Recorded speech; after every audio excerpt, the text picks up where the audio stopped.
تفسیر سورہ بقرہ۔ سامعین، سورہ بقرہ کے فضائل سماعت کیجیے۔ مسند احمد، صحیح مسلم، ترمذی اور نسائی میں حدیث ہے کہ اپنے گھروں کو قبریں نہ بناؤ، جس گھر میں سورہ بقرہ پڑھی جائے وہاں شیطان داخل نہیں ہو سکتا۔ عبداللہ بن مسعود رضی اللہ عنہ سے بھی اسی طرح کا قول منقول ہے۔ اسے نسائی نے عمل الیوم واللیلہ میں اور حاکم نے مستدرک میں روایت کیا ہے اور اس کی سند کو صحیح کہا ہے۔ مسند دارمی میں ابن مسعود رضی اللہ عنہ سے روایت ہے کہ جس گھر میں سورہ بقرہ پڑھی جائے اس گھر سے شیطان گوز مارتا ہوا بھاگ جاتا ہے۔ ہر چیز کی اونچائی ہوتی ہے اور قرآن کی اونچائی سورہ بقرہ ہے۔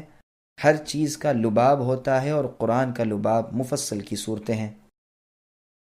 ترمذی، نسائی اور ابن ماجہ میں ہے کہ رسول اللہ صلی اللہ علیہ وسلم نے ایک چھوٹا سا لشکر ایک جگہ بھیجا اور اس کی سرداری رسول اللہ نے اس شخص کو دی جس نے کہا تھا کہ مجھے سورہ بقرہ یاد ہے۔ اس وقت ایک شریف شخص نے کہا میں بھی اسے یاد کر لیتا، لیکن مجھے ڈر لگا کہ ایسا نہ ہو میں اس پر عمل نہ کر سکوں۔ رسول اللہ نے فرمایا قرآن سیکھو، قرآن کو پڑھو۔ جو شخص اسے سیکھتا ہے، پڑھتا ہے، پھر اس پر عمل بھی کرتا ہے، اس کی مثال ایسی ہے جیسے مشک بھرا ہوا برتن جس کی خوشبو ہر طرف مہک رہی ہے۔ اسے سیکھ کر سو جانے والے کی مثال اس برتن کی سی ہے جس میں مشک تو بھرا ہوا ہے لیکن اوپر سے منہ بند کر دیا گیا ہے۔ امام ترمذی اسے حسن کہتے ہیں۔ صحیح بخاری میں ہے کہ اسید ابن حضیر رضی اللہ عنہ نے ایک مرتبہ رات کو سورہ بقرہ کی تلاوت شروع کی۔ ان کا گھوڑا جو ان کے پاس ہی بندھا ہوا تھا اس نے اچھلنا کودنا بدکنا شروع کیا۔ انہوں نے قرات چھوڑ دی، گھوڑا بھی سیدھا ہو گیا۔ انہوں نے پھر پڑھنا شروع کیا، گھوڑے نے بھی بدکنا شروع کیا۔ انہوں نے پھر پڑھنا موقوف کیا، گھوڑا بھی ٹھیک ٹھاک ہو گیا۔ تیسری مرتبہ بھی یہی ہوا۔ چونکہ ان کے صاحبزادے یحییٰ گھوڑے کے پاس ہی لیٹے ہوئے تھے، اس لیے ڈر محسوس ہوا کہ کہیں بچے کو چوٹ نہ آئے۔ قرآن پڑھنا بند کر کے اسے اٹھا لیا، آسمان کی طرف دیکھا کہ جانور کے بدکنے کی کیا وجہ ہے۔ صبح رسول اللہ صلی اللہ علیہ وسلم کی خدمت میں آ کر واقعہ بیان کرنے لگے۔ آپ سنتے جاتے ہیں اور فرماتے جاتے ہیں اسید پڑھتے چلے جاؤ۔ اسید رضی اللہ عنہ نے کہا اللہ کے رسول، تیسری مرتبہ کے بعد تو یحییٰ کی وجہ سے میں نے پڑھنا بالکل بند کر دیا۔ اب جو نگاہ اٹھی تو کیا دیکھتا ہوں کہ ایک نورانی چیز سایہ دار ابر کی طرح کی ہے اور اس میں چراغوں کی طرح کی روشنی ہے۔ بس میرے دیکھتے ہی دیکھتے وہ اوپر کوڑ گئی۔ رسول اللہ نے فرمایا جانتے ہو یہ کیا چیز تھی؟ یہ فرشتے تھے جو تمہاری آواز کو سن کر قریب آ گئے تھے۔ اگر تم پڑھنا موقوف نہ کرتے تو وہ صبح تک یوں ہی رہتے اور ہر شخص انہیں دیکھ لیتا، کسی سے نہ چھپتے۔ یہ حدیث کئی کتابوں میں کئی سندوں کے ساتھ موجود ہے، واللہ اعلم۔ سورہ بقرہ اور سورہ آل عمران دونوں کی مشترکہ فضیلت۔ نبی صلی اللہ علیہ وسلم فرماتے ہیں سورہ بقرہ سیکھو اور اس کا حاصل کرنا برکت ہے اور اس کا چھوڑنا حسرت ہے، جادوگر اس کی طاقت نہیں رکھتے۔ پھر کچھ دیر چپ رہنے کے بعد فرمایا سورہ بقرہ اور آل عمران سیکھو، یہ دونوں نورانی صورتیں ہیں، اپنے پڑھنے والے پر سائبان یا بادل یا پرندوں کے جھنڈ کی طرح قیامت کے روز سایہ کریں گی۔ قرآن پڑھنے والا جب قبر سے اٹھے گا تو دیکھے گا کہ ایک نوجوان نورانی چہرے والا شخص اس کے پاس کھڑا ہوا کہتا ہے کہ کیا آپ مجھے پہچانتے ہیں؟ یہ کہے گا نہیں، تو وہ جواب دے گا کہ میں قرآن ہوں، یعنی تمہاری قرآن کی تلاوت کرنے کا عمل ہوں، جس نے دنوں کو تمہیں بھوکا پیاسا رکھا تھا اور راتوں کو بسترے سے دور بیدار رکھا تھا، یعنی تہجد میں۔ ہر تاجر اپنی تجارت کے پیچھے ہے، لیکن آج سب تجارتیں تیرے پیچھے ہیں۔ اب اسے ملک داہنے ہاتھ میں دیا جائے گا اور ہمیشگی بائیں ہاتھ میں۔ اس کے سر پر وقار و عزت کا تاج رکھا جائے گا۔ اس کے ماں باپ کو 2 ایسے عمدہ قیمتی حلے پہنائے جائیں گے کہ ساری دنیا بھی اس کی قیمت کے سامنے ہیچ ہو۔ وہ حیران ہو کر کہیں گے کہ آخر اس رحم و کرم کی، اس انعام و اکرام کی کیا وجہ ہے؟ تو انہیں جواب دیا جائے گا کہ تمہارے بچے کی قرآن خوانی کی وجہ سے تم پر یہ نعمت انعام کی گئی۔ پھر اسے کہا جائے گا، یعنی قرآن کے پڑھنے والے سے، پڑھتا جا اور جنت کے درجے چڑھتا جا۔ چنانچہ وہ پڑھتا جائے گا اور درجے چڑھتا جائے گا، خواہ ترتیل سے پڑھے یا خواہ بے ترتیل کے۔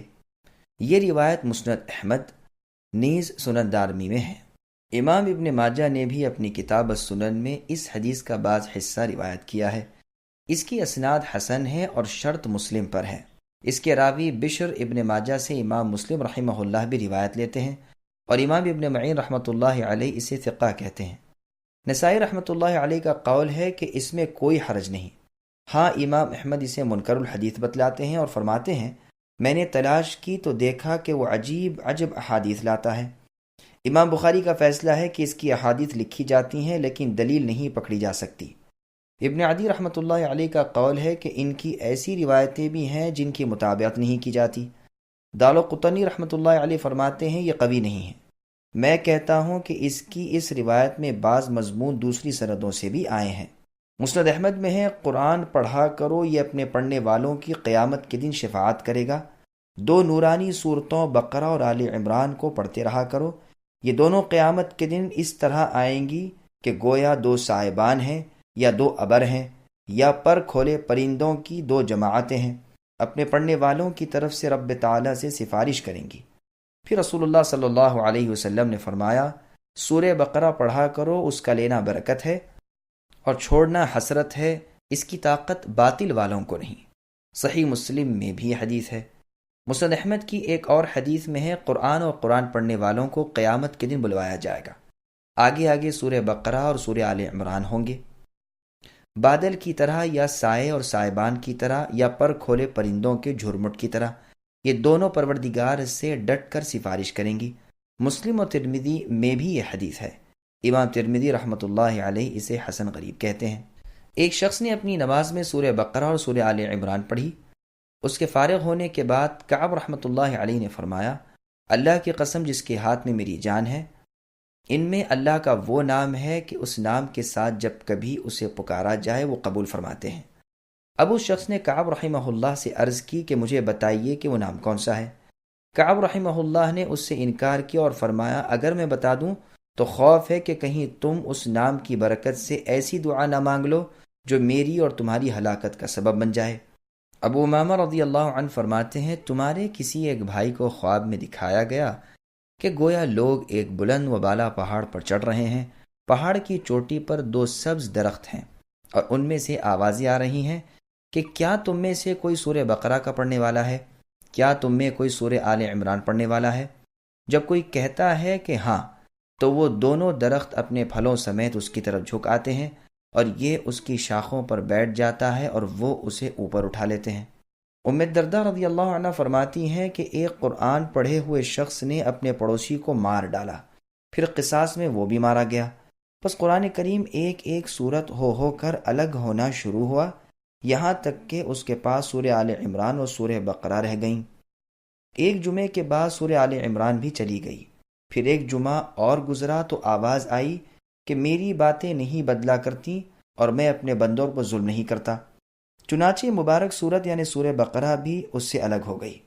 مطلب یہ ہے کہ یہ دونوں صورتیں اس کی طرف سے بلاؤں اور عذابوں کی آڑ بنی رہیں اور اس کی قبر میں اس کی دلجوئی کرتی رہیں، اور سب سے آخر بوجہ اس کے گناہوں کی زیادتی کے ان کی سفارش بھی نہ چلی۔ یزید ابن اسود الجرشی رحمۃ اللہ علیہ کہتے ہیں کہ ان دونوں صورتوں کو دن میں پڑھنے والا دن بھر نفاق سے بری رہتا ہے اور رات کو پڑھنے والا ساری رات نفاق سے بری رہتا ہے۔ خود یزید رحمۃ اللہ علیہ اپنے معمول کے وظیفے قرآن کے علاوہ ان دونوں صورتوں کو ہر صبح و شام پڑھا کرتے تھے۔ صحیح بخاری اور مسلم میں ہے رسول اللہ صلی اللہ علیہ وسلم نے ان دونوں صورتوں کو 1 رکعت میں پڑھا، یعنی رات کی نماز تہجد میں۔ 7 بڑی صورتوں کی فضیلت۔ مسند احمد کی ایک حدیث میں ہے جو شخص ان 7 صورتوں کو حاصل کر لے وہ بہت بڑا عالم ہے۔ مسند احمد میں بھی یہ روایت ہے ایک مرتبہ رسول صلی اللہ علیہ وسلم نے ایک لشکر بھیجا اور ان کا امیر انہیں بنایا جنہیں سورہ بقرہ یاد تھی، حالانکہ وہ ان سب سے چھوٹی عمر کے تھے۔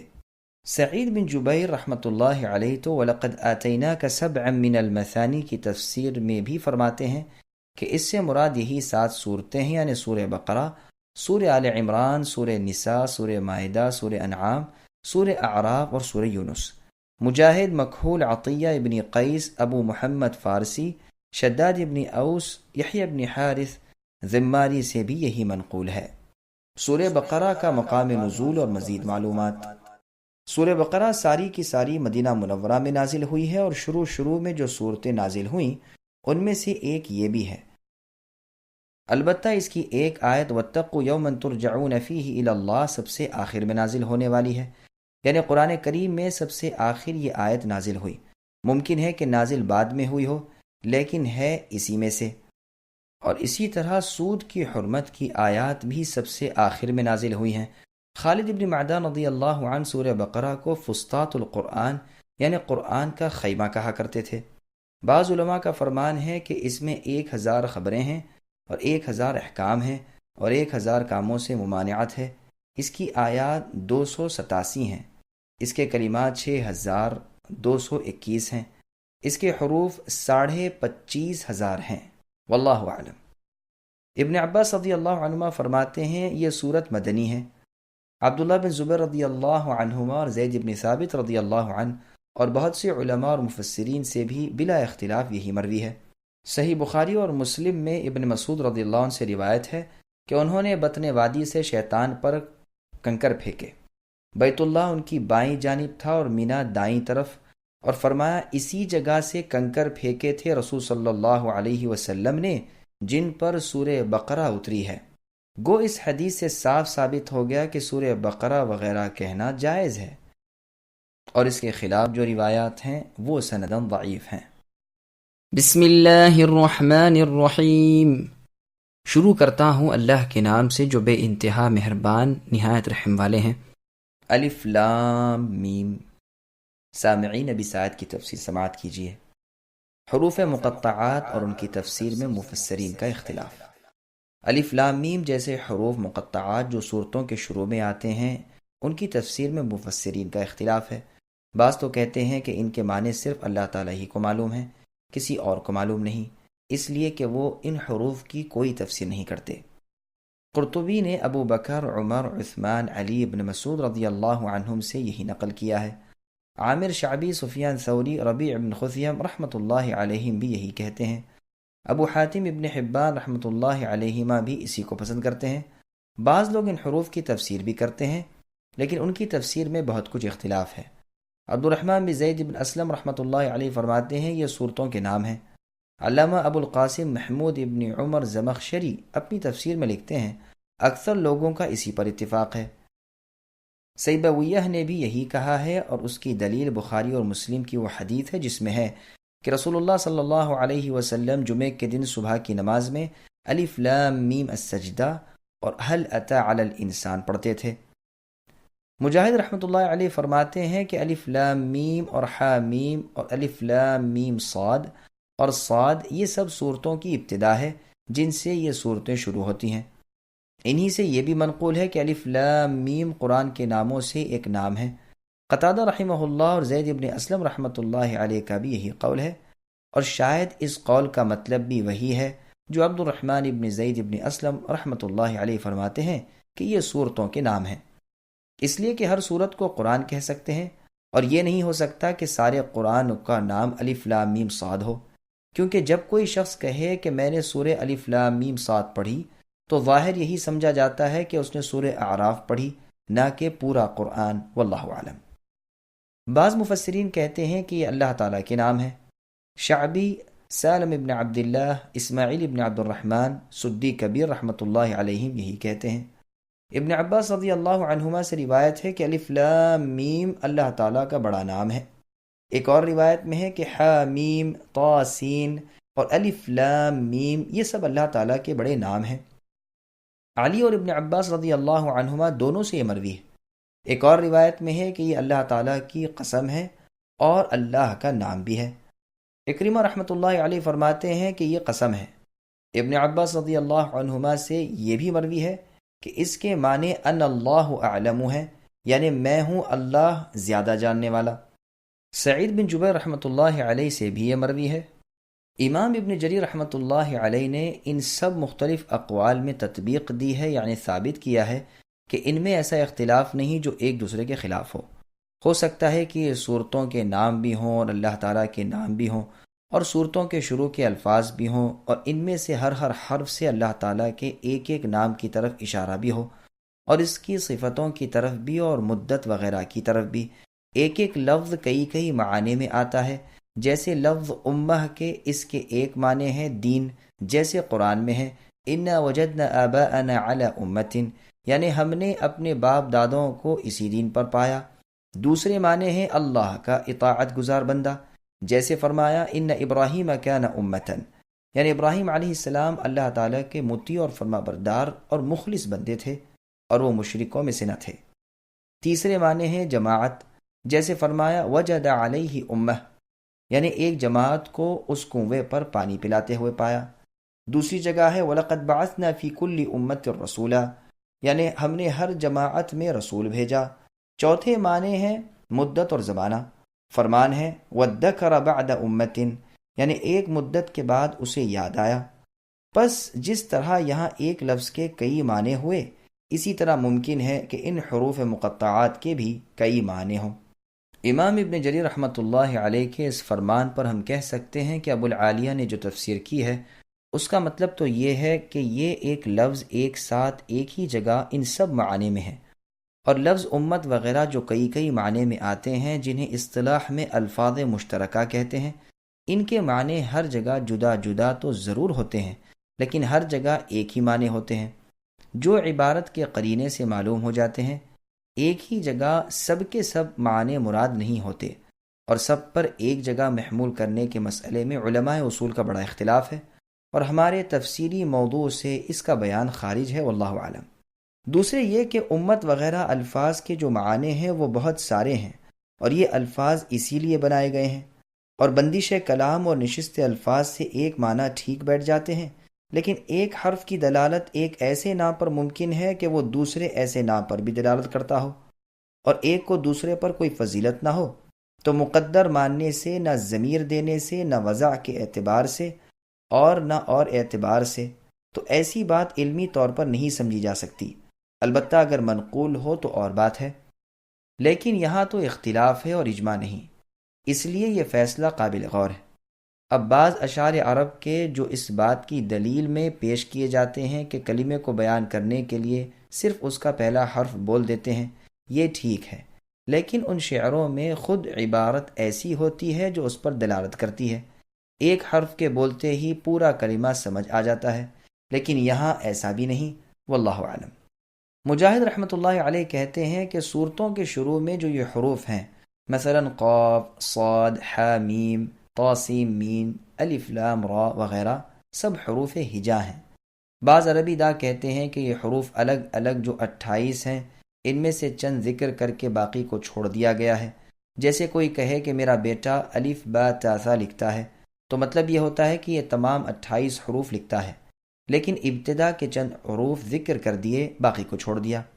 صورتوں کے شروع میں اس طرح کے کل 14 حرف آئے ہیں: الف، لام، میم، صاد، را، کاف، ح، یا، عین، طا، سین، ح، قاف، نون۔ ان سب کو اگر ملا لیا جائے تو یہ عبارت بنتی ہے نص حکیم قاطع لہ سر۔ تعداد کے لحاظ سے یہ حرف 14 ہیں، اور جملہ حروف چونکہ 28 ہیں، اس لیے یہ پورے آدھے ہوئے۔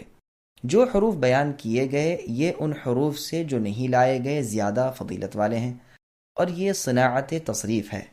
ایک حکمت اس میں یہ بھی ہے کہ جتنی قسم کے حرف تھے اتنی قسمیں باعتبار اکثریت کے ان میں آ گئیں، یعنی محموسہ، مجہورہ وغیرہ۔ سبحان اللہ، ہر چیز میں اللہ مالک کی حکمت نظر آتی ہے۔ یہ یقینی بات ہے کہ اللہ کا کلام لغو، بےہودہ، بیکار اور بے معنی الفاظ سے پاک ہے۔ جو جاہل لوگ کہتے ہیں کہ سرے سے ان حروف کے کچھ معنی ہی نہیں، وہ بالکل خطا پر ہیں، اس کے کچھ نہ کچھ معنی یقیناً ہیں۔ اگر نبی معصوم صلی اللہ علیہ وسلم سے اس کے معنی کچھ ثابت ہوں تو ہم وہ معنی کریں گے اور سمجھیں گے، ورنہ جہاں کہیں رسول اللہ نے کچھ معنی بیان نہیں کیے ہم بھی نہ کریں گے، اور ایمان لائیں گے کہ یہ اللہ کریم کی طرف سے ہے، رسول اللہ سے تو اس میں ہمیں کچھ نہیں ملا۔ علماء کا اس میں بے حد اختلاف ہے، اگر کسی پر کسی قول کی دلیل کھل جائے تو خیر، وہ اسے مان لے، ورنہ بہتر یہ کہ ان حروف کے کلام الہی ہونے پر ایمان لائے اور یہ جانے کہ اس کے معنی ضرور ہیں جو رب علیم ہی کو معلوم ہے اور ہم پر ظاہر نہیں ہوئے۔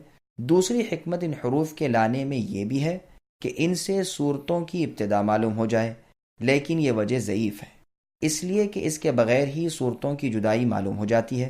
جن صورتوں میں ایسے حروف ہی نہیں، کیا ان کی ابتدا انتہا معلوم نہیں؟ پھر صورتوں سے پہلے بسم اللہ کا پڑھنے اور لکھنے کے اعتبار سے موجود ہونا کیا ایک صورت کو دوسری سے جدا نہیں کرتا؟ ابن جریر رحمۃ اللہ علیہ نے اس کی ایک حکمت یہ بھی بیان کی ہے کہ چونکہ مشرکین کتاب اللہ کو سننے ہی نہ تھے، اس لیے انہیں سنانے کے لیے ایسے حروف لائے گئے تاکہ جب وہ متوجہ ہو جائیں تب باقاعدہ تلاوت شروع ہو۔ لیکن یہ وجہ بھی ناقص ہے، اس لیے کہ اگر ایسا ہوتا تو تمام صورتوں کی ابتدا انہی حروف سے کی جاتی، حالانکہ ایسا نہیں ہوا، بلکہ اکثر صورتیں اس سے خالی ہیں۔ پھر جب کبھی مشرکین سے کلام شروع ہو تو یہی حروف ہونے چاہیے، نہ کہ صرف صورتوں کے شروع میں ہی یہ حروف ہوں۔ پھر اس پر بھی غور کر لیجئے کہ یہ صورت یعنی سورہ بقرہ اور اس کے بعد کی صورت یعنی سورہ آل عمران یہ تو مدینے میں نازل ہوئی ہیں، اور مشرکین مکہ ان کے اترنے کے وقت وہاں تھے ہی نہیں، پھر ان میں یہ حروف کیوں آئے؟ حروف مقطعات اور اعجاز قرآن۔ ہاں، یہاں پر ایک حکمت بھی بیان کی گئی ہے کہ ان حروف کے لانے میں قرآن کریم کا ایک معجزہ ہے جس سے تمام مخلوق عاجز ہے، باوجود یہ کہ یہ حروف بھی روز مرہ کے استعمال حروف سے ترکیب دیے گئے ہیں، لیکن مخلوق کے کلام سے بالکل نرالے ہیں۔ مبرد اور محققین کی ایک جماعت اور فراء اور قطرب سے بھی یہی منقول ہے۔ زمخشری نے کشاف میں اس قول کو نقل کر کے اس کی بہت تائید کی ہے۔ زمخشری، ابن تیمیہ اور حافظ مزی رحمۃ اللہ علیہما نے بھی یہی حکمت بیان کی ہے۔ زمخشری کہتے ہیں کہ یہی وجہ ہے کہ تمام حروف اکٹھا نہیں آئے۔ ہاں، ان حروف کو مکرر لانے کی یہ وجہ ہے کہ بار بار مشرکین کو عاجز اور لاجواب کیا جائے اور انہیں ڈانٹا اور دھمکایا جائے، جس طرح قرآن کریم میں اکثر قصے کئی مرتبہ لائے گئے ہیں، اور بار بار کھلے الفاظ میں بھی قرآن کے مثل لانے میں ان کی عاجزی کا بیان کیا گیا ہے۔ بعض جگہ تو صرف ایک حرف آیا ہے، جیسے صاد، نون، قاف، کہیں 2 حروف آئے ہیں جیسے حامیم، کہیں 3 حروف آئے ہیں جیسے الف لام میم، کہیں 4 آئے ہیں جیسے الف لام میم را اور الف لام میم صاد، اور کہیں 5 آئے ہیں جیسے کاف ہا یا عین صاد اور حا میم عین سین قاف، اس لیے کہ کلمات عرب تمام کے تمام اسی طرح پر ہیں، یا تو ان میں 1 حرفی لفظ ہیں یا 2 حرفی لفظ، یا 6 حرفی یا 4 حرفی یا 5 حرفی سے زیادہ کے کلمات نہیں۔ جب یہ بات ہے کہ حروف قرآن شریف میں بطور معجزے کے آئے ہیں تو ضروری تھا کہ جن صورتوں کے شروع میں یہ حروف آئے ہیں وہاں ذکر بھی قرآن کریم کا ہو اور قرآن کی بزرگی و بڑائی کا بیان ہو۔ چنانچہ 29 صورتوں میں ایسا ہی ہوا ہے۔ اللہ تعالیٰ کا فرمان ہے الف لام میم ذالک الکتاب لا ریب فیہ۔ یہاں بھی ان حروف کے بعد ذکر ہے کہ اس قرآن کے باری تعالیٰ کا کلام ہونے میں کوئی شک نہیں۔ اور جگہ فرمایا الف لام میم اللہ لا الہ الا هو الحی القیوم نزل علیک الکتاب بالحق مصدقا لما بین یدیہ، یعنی وہ اللہ جس کے سوا کوئی معبود برحق نہیں، جو زندہ اور دوام والے ہیں، جس نے تم پر حق کے ساتھ کتاب تھوڑی تھوڑی نازل فرمائی ہے، جو کتاب پہلی کتابوں کی بھی تصدیق کرتی ہے۔ یہاں بھی ان حروف کے بعد قرآن کریم کی عظمت کا اظہار کیا گیا۔ اور جگہ فرمایا الف لام میم صاد کتاب انزل الیک، یعنی یہ کتاب آپ کی طرف اے نبی اتاری گئی ہے، تو آپ اپنا دل تنگ نہ رکھیے۔ اور فرمایا الف لام را کتاب انزلناہ الیک، اس کتاب کو ہم نے آپ کی طرف اے نبی نازل کیا تاکہ آپ لوگوں کو اپنے رب کے حکم سے اندھیروں سے نکال کر اجالے میں لائیں۔ ارشاد ہوتا ہے الف لام میم تنزیل الکتاب لا ریب فیہ من رب العالمین، اس کتاب کے رب العالمین کی طرف سے نازل شدہ ہونے میں کوئی شک و شبہ نہیں۔ اور فرماتے ہیں حامیم تنزیل من الرحمن الرحیم، حامیم بخششوں اور مہربانیوں والے مالک نے اس قرآن کو نازل فرمایا ہے۔ اور فرمایا حامیم عین سین قاف کذالک یوحی الیک، یعنی اس طرح وحی اللہ تعالیٰ کرتے ہیں غالب حکمتوں والے آپ کی طرف اے نبی، اور ان نبیوں کی طرف جو آپ سے پہلے تھے۔ اسی طرح اور ایسی صورتوں کے شروع کو بغور دیکھیے تو معلوم ہوتا ہے کہ ان حروف کے بعد کلام اللہ کی عظمت اور عزت کا ذکر ہے، جس سے یہ بات قوی معلوم ہوتی ہے کہ یہ حروف اس لیے لائے گئے ہیں کہ لوگ اس کے معارضے اور مقابلے سے عاجز ہیں۔ واللہ اعلم۔ ذلك الكتاب لا ريب فيه هدى للمتقين۔ اس کتاب کے اللہ تعالیٰ کی کتاب ہونے میں کوئی شک نہیں، پرہیزگاروں کو راہ دکھانے والی ہے۔ سامعین، اب اس آیت کی تفسیر سماعت کیجیے۔ قرآن مجید بلا شک کلام الہی ہے۔ ابن عباس رضی اللہ عنہما فرماتے ہیں یہاں ذالکا معنی میں ھذا کے ہے۔ مجاہد، عکرمہ، سعید بن جبیر، سدی، مقاتل ابن حیان، زید ابن اسلم اور ابن جریج رحمۃ اللہ علیہم کا بھی یہی قول ہے۔ یہ دونوں لفظ ایک دوسرے کے قائم مقام عربی زبان میں اکثر آتے رہتے ہیں۔ امام بخاری رحمۃ اللہ علیہ نے ابو عبیدہ رحمہ اللہ سے بھی یہی نقل کیا ہے۔ مطلب یہ ہے کہ ذالکا اصل میں ہے تو دور کے اشارے کے لیے، جس کے معنی ہیں وہ، لیکن کبھی نزدیک کے لیے بھی لاتے ہیں، اس وقت اس کے معنی ہوتے ہیں یہ۔ یہاں بھی اسی معنی میں ہے۔ زمخشری کہتے ہیں کہ اس سے اشارہ الف لام میم کی طرف ہے، جیسے اس آیت میں ہے لا فارض ولا بکر عوان بین ذلک، یعنی نہ تو وہ گائے بڑھیا ہے نہ بچی ہے، بلکہ اس کے درمیانی عمر کی جوان ہے۔ اور جگہ فرمایا ذالکم حکم اللہ یحکم بینکم، یہ ہے اللہ کا حکم جو تمہارے درمیان حکم کرتے ہیں۔ اور جگہ فرمایا ذالکم اللہ، یہ ہے اللہ تعالی۔ اور اس کی مثال اور مواقع پہلے گزر چکے، واللہ عالم۔ بعض مفسرین نے کہا ہے کہ اس سے اشارہ ہے قرآن کریم کی طرف، جس کے اتارنے کا وعدہ رسول صلی اللہ علیہ وسلم سے ہوا تھا۔ بعض نے تورات کی طرف، کسی نے انجیل کی طرف بھی اشارہ بتایا ہے، اور اسی طرح کے 10 اقوال ہیں، لیکن ان کو اکثر مفسرین نے ضعیف کہا ہے، واللہ